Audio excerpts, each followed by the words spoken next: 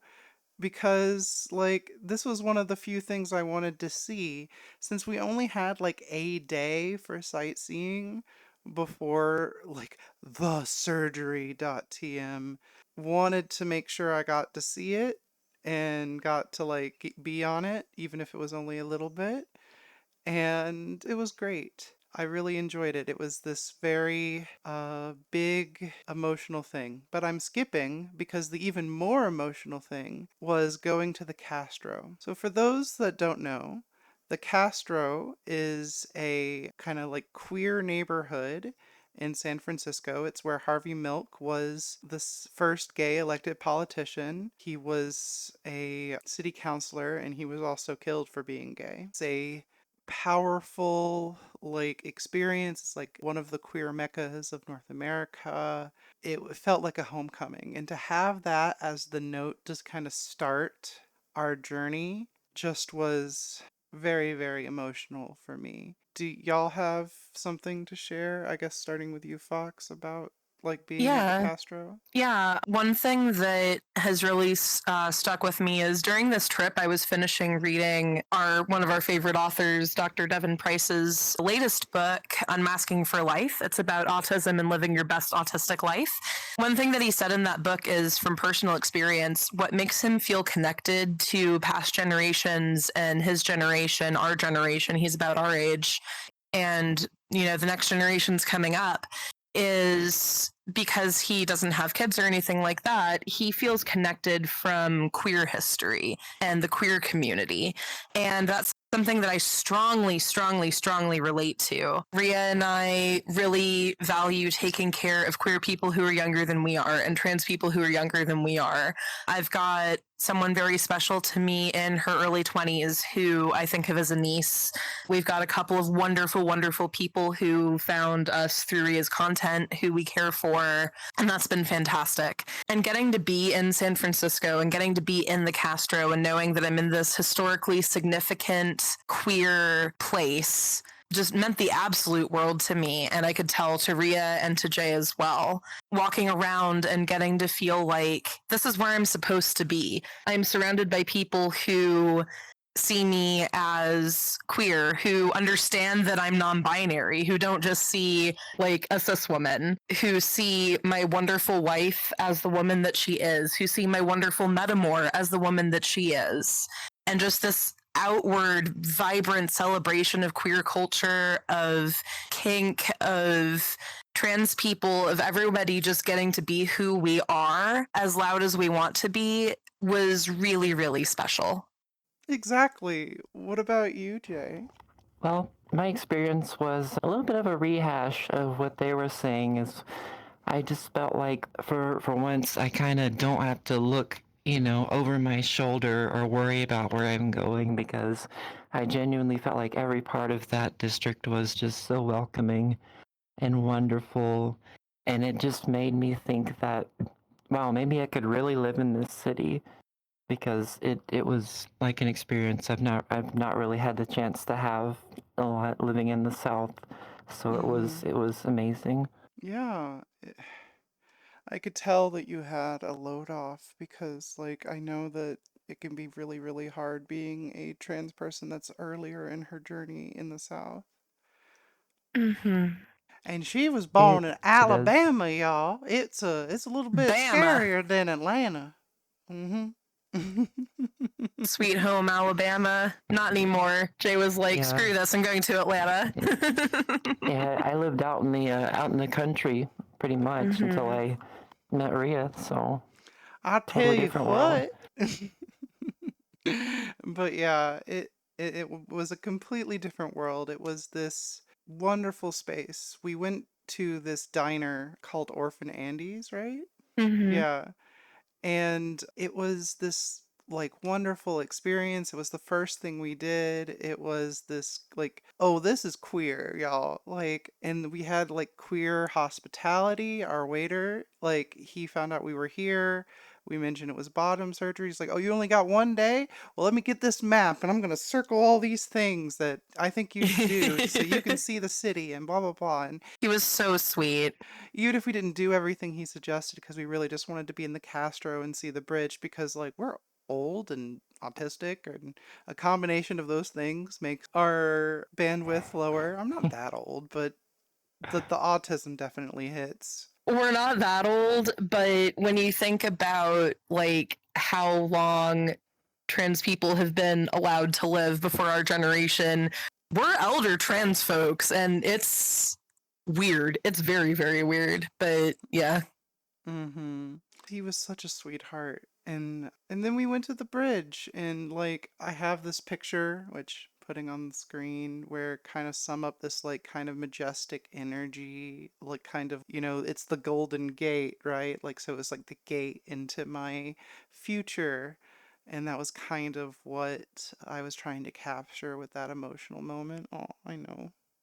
Love you too. Love you both. But yeah, it was really meaningful. And then Mhm. it was surgery day. Dun dun dun.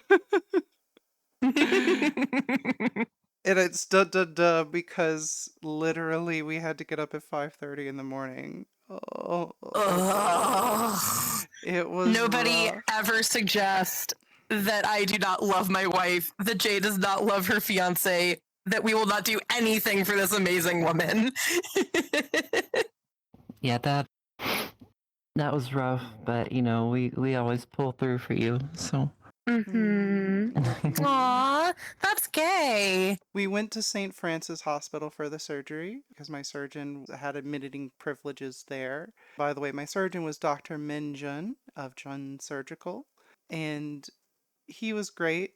He's one of the best in the world. That's why I wanted to have him do the surgery. Anyway, so we're doing an Uber to St. Francis, and we get out, and we're like, where the heck are we supposed to go? Because it was so early in the morning that we had to use the emergency entrance. And there wasn't like in some hospitals, there's like these big signs. It's like emergency because this was an old hospital. Yeah. An old urban hospital, like just Hmm. kind of in the middle of everything in the city. Like it was a couple blocks away from a whole bunch of the museums there, like in the city, in the city. And he dropped us off at like literally right in front of the Gender Institute. If it would have been open, like that's probably where people in the city get gender affirming care. And like it made us think of the Institute of Sexual Science. Mm-hmm. With the current regime, I'm not even going to say Blech. administration, it seemed very like meaningful to like have that Mm-hmm. connection too. I was gonna say, can I speak on that a little bit because of the education that I do? Yeah. Getting to be there at this like gender institute reminded us of the Institute for Sexual Science, which was it's a little more well known now than it was even a decade ago when I was starting to teach about all of this stuff in sexuality and gender classes at a university. It was a really cool historical parallel because the Institute for Sexual Science was a place in Germany where people could go and be given gender affirming care that they had at the time. That included some procedures and some medications that would help people feel more in alignment with who they are inside, just like today. And a lot of the scientific knowledge that we had back then was lost because of, certain Yahtzees. coming and burning it down. I'm not sure if that word is okay on YouTube or not. I don't want you to get demonetized. That's why I said Yahtzee, like the board game. Yahtzee! Yeah, the Yahtzee board game issue that happened around that time a century ago. Y'all figure it out. You're smart. They burned that down. So we lost a lot of that knowledge. And then that got destroyed. And a lot of queer people, a lot of trans people ended up becoming victims of what was to come in the next few years. So very sad situation. And, with what's going on here in the United States and in other places in the world, we're very concerned that it's been less safe to be us, but standing there and being there and getting this done for my wonderful wife here felt like the best act of resistance we could possibly be doing. Oh, shucks. Thank you, love. I love you. I love you too. So basically, we had all these like weird shenanigans that going through back hallways because not everything was open yet. And then I'm getting in the prep room and I had to, get in the gown and get ready and all of that. And I was like, okay, I'm feeling all right. Everything's fine. And my surgeon comes say hi before and then these two lovely people come say hi and I give them my phone, which Chekhov's phone is gonna be be a thing where I maybe feel I like could all have of had our that. stories end up having Chekhov's something or other. I should not have given them my phone. Ring, ring, ring. Chekhov's phone. Wait, is something ringing? No, probably not. What? No. But yes, so they come and they say hi and be real sweet to me. And then I'm off and I go to the operating room and they're like, "Okay, I want you to put your butt in the middle of this kind of like hole on this table," because I find out later that they kind of like flipped me around and that I just needed to make sure I was in this right particular spot on this table. And I was like, "Okay, y'all, see you on the flip side." And then I wake up and I'm in a hospital bed and I'm like, huh? Uh. And I'm being wheeled into my room. I see the Golden Gate again, which I had this wonderful view from the room. She had a corner room on Yeah. the top floor. It was beautiful. Like, amazing look. Yeah, and then I just kind of fall asleep again because I'm like, and then I wake up.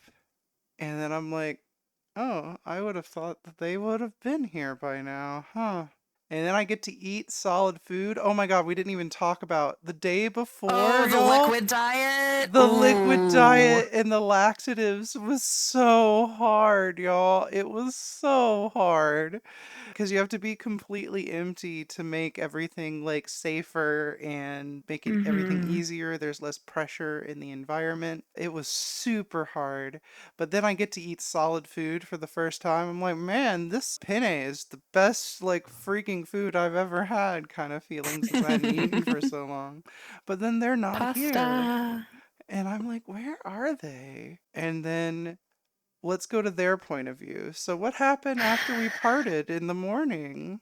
Oh boy. So we parted in the morning. Jay and I went to the hospital cafeteria to grab a bite to eat, chill, talk, kill some time because her surgeon let us know, like, okay, I'm usually done by about 3 p.m., which, that makes sense. It's a complicated surgery. There's multiple steps. For the particular one that she had, it involved like some abdominal incisions as well to get some tissue.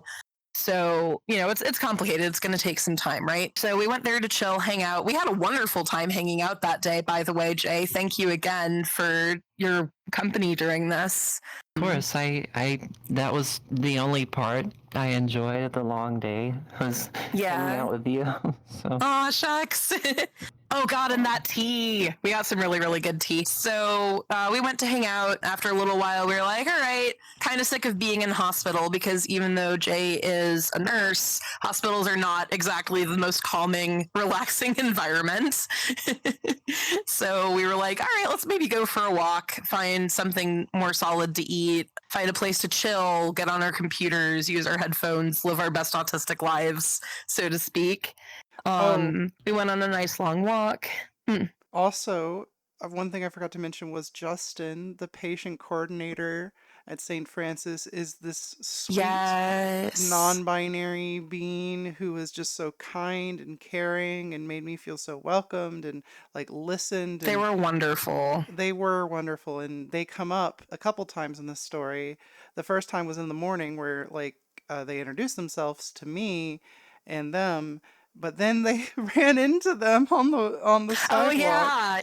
Yeah. As we were coming out of the hospital and waiting to cross the street, Justin comes up behind us and is just like, hey. And we're just like, oh, hey. They were just like heading out like for a lunch break or for the day or something like that, and just said hello on the street corner. And yeah, just sweet, sweet, sweet human being. Do you have anything to add for this part of the waiting? Any emotions you were feeling? First of all, I always could use more praise for carrying around that what felt like a 40-pound backpack. I mean, it felt like I was prepped for the apocalypse in that thing, but I was a trooper and I carried it. She was, and she deserves so much praise. Rhea, I think you should give Jason some really good head pats for me, because she's on the other side of you. Well, I mean, it was all of the stuff I needed while I was at the hospital. No, of course, I understand. But it was a really long day, and to make it kind of frustrating at the end, Rhea was actually in that room for what was maybe 2 or 3 hours after, and they never told us, so we were just kind of sitting in the cafeteria doing nothing, but eventually we got to her, and and then we were exhausted, So some details on what happened, because this is one of those things where I was just like, and it's been this long and this didn't happen and all of that, because very process oriented. So what happened was Dr. Jen told us that he would call us when the surgery was over, and he did. It was about 3:30, which was, reasonably within the time expectation. He said he's usually done around 3, like give or take an hour. So I was like, okay, it's 3 o'clock, haven't heard back, probably fine. He would definitely send somebody to contact us if anything was wrong. So I wasn't like worried, but I was like, all right, want to know how my wife is doing? Let's go. So then he called us at 3:30, and then he told us she's out of surgery, everything went well, she's waking up, and one of the nurses will call us to let us know when she's awake enough for us to come back and see her. We never got that call. So we were just kind of sitting around awkwardly for a few hours, like literally Googling on our phones, like, how long does it take people to wake up after being put down for surgery? Because we know that can vary quite a bit. Some people are awake pretty quickly. Some people take a while. There's also the fact that when Rhea was a kid, she had a tonsillectomy, and she woke up at the end of that procedure. And of course, we told the anesthesiologist this, and we figured, okay, he probably gave her a really, really good dose to make sure that wouldn't happen. So we were like, all right, maybe she's just taking a while to wake up. But then we got to a point where, like, that part of the hospital where the surgeries were done was closed, and there was nobody downstairs, like, at the front desk, because the hospital in general was closed. And we were just like, this is not looking right. And then Chekhov's phone. Yeah, Or would you cause like to pick up from Chekhov's phone? yeah, so they had my phone, so I couldn't call them, and I was like, where are my people?" So I'm just Mm. sitting there watching NPR because I have nothing to entertain me, and I'm just like, or PBS, I mean, whatever, same deal. And I'm just sitting there watching it because I had nothing to entertain me because no devices, no nothing. I'm just like, where's my people? Mm. Then a nurse comes to check on me, and I'm like, hey, it's been a long time, and my people aren't here. I was like, can you contact them? And then they look up the number because I don't remember numbers, and like they hand me a phone. I'm like, hey, where are y'all? I've like been here for a few hours. Boo. They're like, oh my gosh, let me come to you. And they came, and I was just, oh, I'm so finally glad to have y'all with me. And Mhm. yeah, but it was creepy, like the fact that it wasn't happening the way it was supposed to. And then we ran into the problem that like they didn't want like two people to stay with me overnight because I guess poly families aren't valid. I know they have to like have a line in the sand, right? For like, okay, we don't want everyone in like all their brothers, aunts, cousins, like Sleepover at the hospital. Let's go. yeah, like they don't want that, but like some allowances for alternative family situations could be nice, Mhm. especially when it's only like one other person. Wouldn't want to choose between these two lovely people. Mhm. But that got resolved, and then I'm just like in pain because I can't toot. Also, I just wanted to add real quick, like one, finally seeing her after this ordeal, I was like trying so hard not to cry in front of her and not to let her see how stressed out I was. And then like I finally like was just like, hey baby, and I just like hugged her and just started crying because I was just like, she's okay, I'm with her now, it's fine. But like, oh my god. And also I was ready to like burninate the land over this because I am very protective of this woman because I have known her for more than half my life at this point. We have been together like as a couple for like almost a third of my life at this point. And I'm very, very protective, right? And she just went through this like really important, most major like medical event of her life. And I couldn't find her. And I was just like, so I wanted to give another shout out to her patient advocate, Justin, because they were amazing. You know, it was late enough at night that I wasn't expecting to hear back from them right away, but they'd given us their card and I shot them a text. I was just like, hey, we're not mad at you. You have been lovely. Here's what's going on. And I basically explained everything, and they immediately validated, oh, you're right. That's really not okay. Somebody clearly dropped a ball here somewhere, and I'm going to figure out what happened and make it right. Yeah, to make sure it doesn't happen to anybody else. And Yes. that was actually what I was going to go into next, so thank you. But yeah, Justin was amazing. They were a sweetheart. Shout out to Justin. St. Francis needs to pay them more. Clip it and ship it. Yes. Best patient advocate, NA. And I mean, the hospital, like, it was a hospital. And there was another running gag of, so, so I'm on metformin, which is a medication Oh, typically God. associated with diabetes. And I used to be pre-diabetic. I'm not pre-diabetic anymore. And being on metformin keeps me from being pre-diabetic. But they had some sort of flag in their system that it were like, if on this medication, then diabetic meals, which are not as good as the regular meals. And we kept having to be like, I'm not diabetic. They wanted to take my blood sugar and like do all these extra things. I'm like, stop. And like my A1C was better than like the nurse, she said. And like it was just this thing that was very frustrating.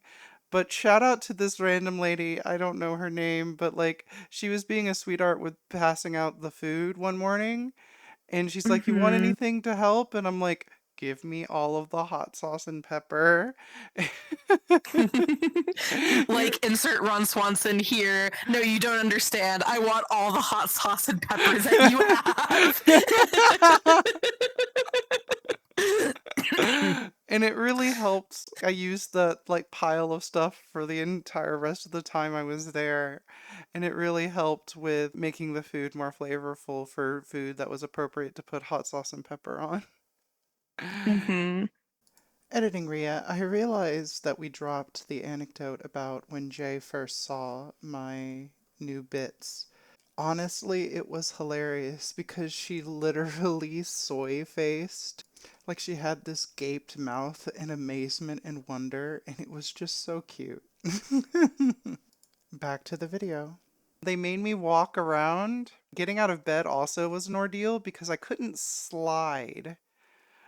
Because the Hmm. way that the incision is, if you want to think of the labia majora, basically they kind of looped it in, and where like that flesh met, there was a really long incision. And if I were like sliding my butt while I was moving, it could rip that. Actually, it's one of the reasons Hmm. why I'm standing now is because those incisions get a little pokey as the stitches start to dissolve, and sitting is a little hard right now. And Hmm. also, the view we wanted. Anyway, so I had to like pick myself up like when I'm getting out of bed every time I needed to for the bathroom and all this fun stuff because even though I had a catheter, I still had to do the other bathroom. And they made me do laps, and I felt like, having like essentially like suitcase of my external bladder, like walking around with either Jay or Fox, and like just kind of being like doing this number. It was a really, really cute waddle. We kept on joking about like taking our partner for walkies. I am not the animal. Y'all are the furries. I still call you my pepperoni pizza pie, though. That's just because I like to bite. Nom nom nom chomp. They were like helping me walk around, and I was doing good. I was doing 2 laps like at a time sometimes, and then it was time for the hospital to be over. And that was hell because the Uber ride, Hmm. like the road was rough, and I was like doing this like thud, thud, like, and it was just Hmm. like oh, right in the cooter. And Like getting sea punted by the car. yeah. And then we got back to the Airbnb, and then I was like, I am laying. This is my home. And we, And she lived in that bed. yeah. And then a few days later, we got the catheter out. On that day after they like checked on me and everything was fine and blah blah blah. Like Fox had to try to teach me to go to the bathroom like they said, and I still couldn't go very well. Then we got In and Out, and we got our animal style, Jay and I, since Fox doesn't like, mayonnaise based sauces. And it Blah. was good. I enjoyed it. I really liked it. But real talk, Jack in the Box is better. I said it. What you She gonna said it. do? I What you gonna agree. do? In and Out We said stands? what we said. Jack in the Box was so much better. Like, I loved it. I Yeah, really loved it it. But the snacks. Cookout is still the best regional fast food chain of all time. I said what I said. I have no opinion on that. Eh, eh.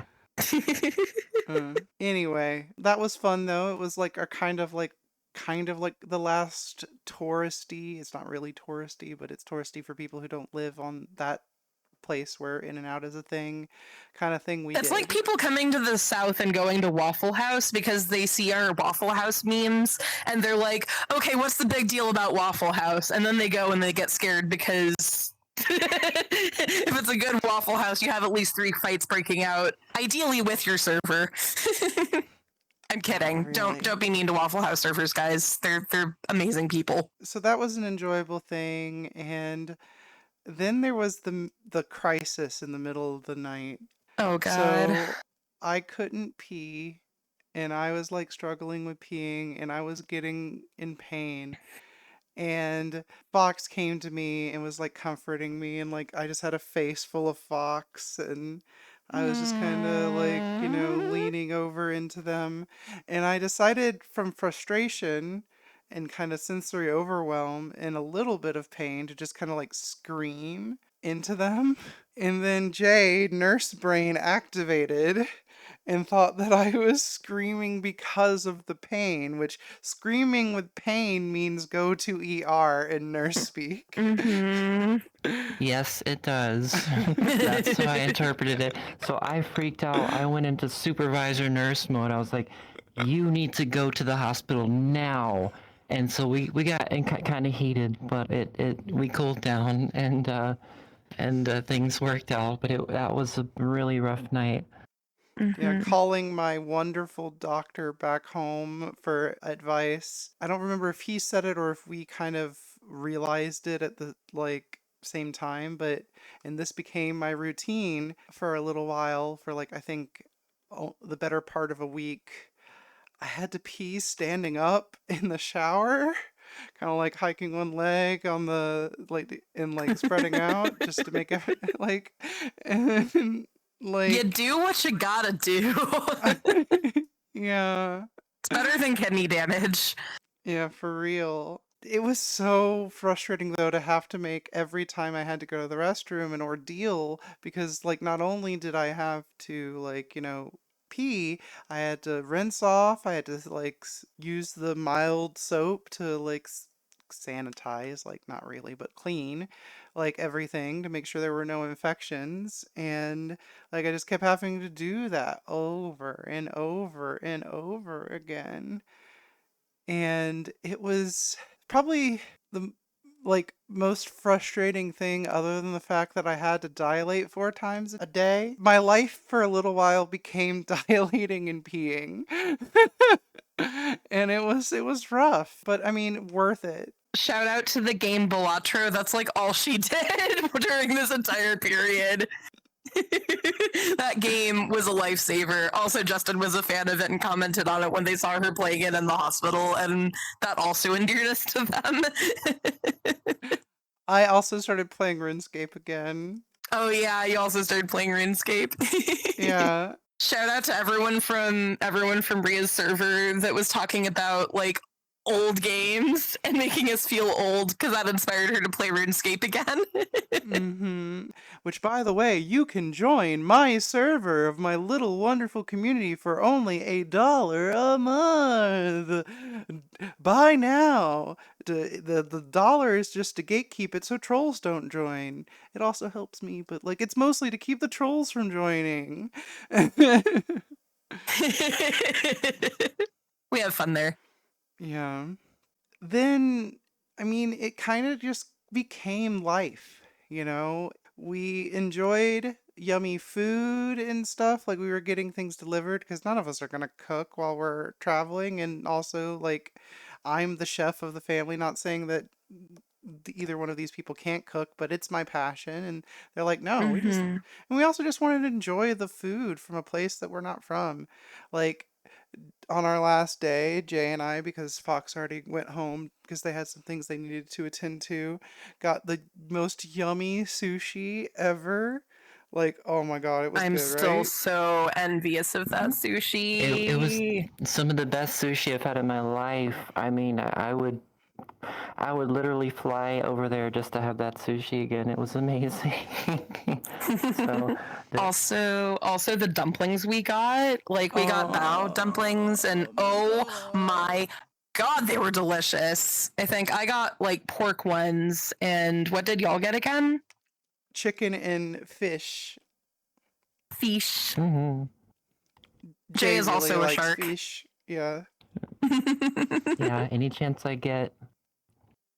And it was just a wonderful experience. It just kind of became life for a little while. And then we, had to leave. And getting to the airport, like on our way down there, I'm sitting in the Uber with Jay, and I'm just getting like hit by like the emotional weight of the fact that I've fundamentally changed my life.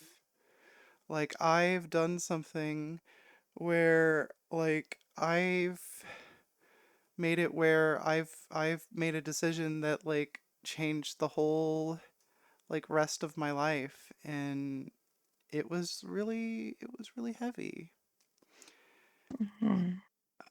I was just wondering like what my life would have been either with or without this decision, and it just really hit me.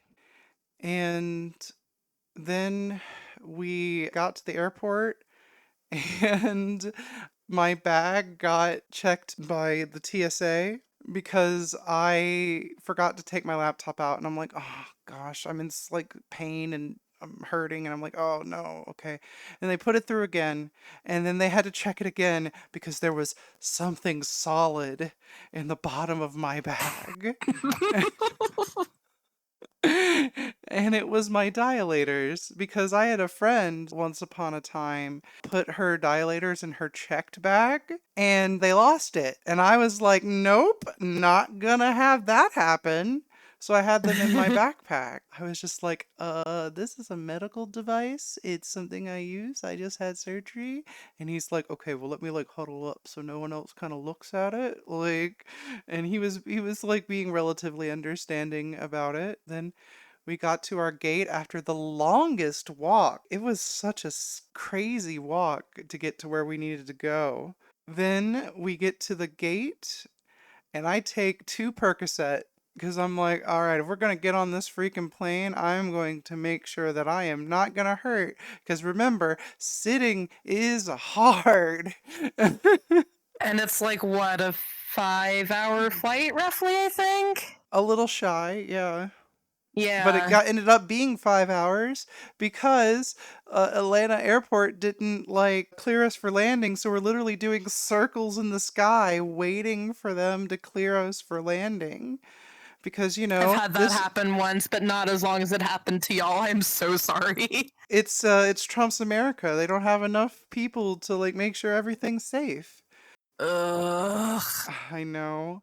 And then we landed, and then we couldn't leave the airport because then the parking gate thing was broken when my other partner Jana picked us up. And it was like, and I was just like, I am in pain. Yeah, Rhea actually lost her cool and ended up just like yelling F you to this one guy who was managing traffic. She never does that.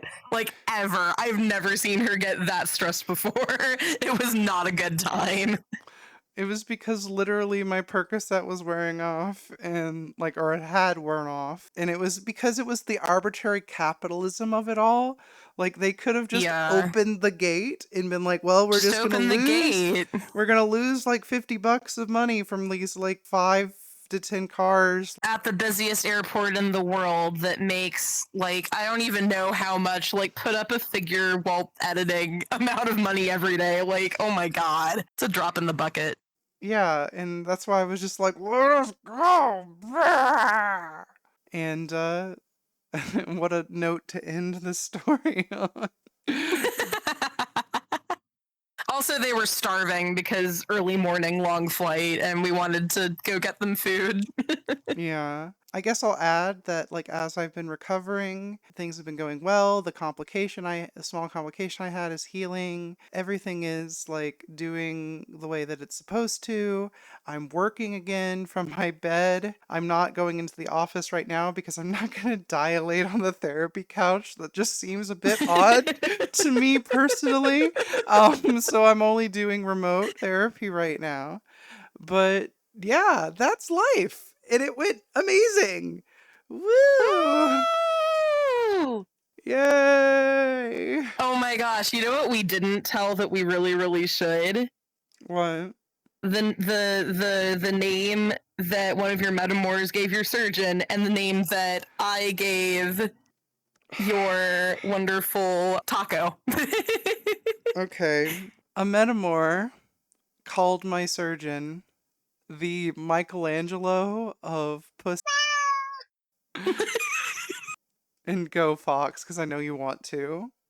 I'm so proud of this, and I decided to name her taco the Sistine Chapel.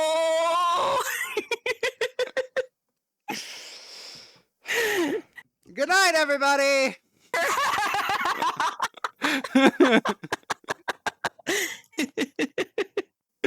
Oh, okay, but seriously though, Animaniacs joke aside, thank you so much for watching this. If you enjoyed the shenanigans of me and these two lovely people, please like and subscribe.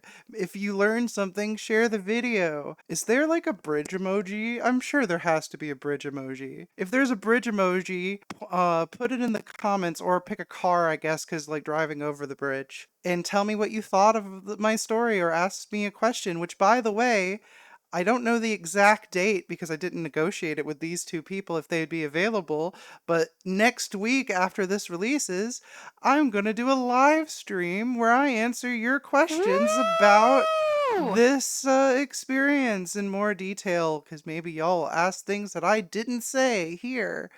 So, thank you so much. Be on the lookout for that live stream notification. Smash the subscribe button, ring that bell, and bye bye.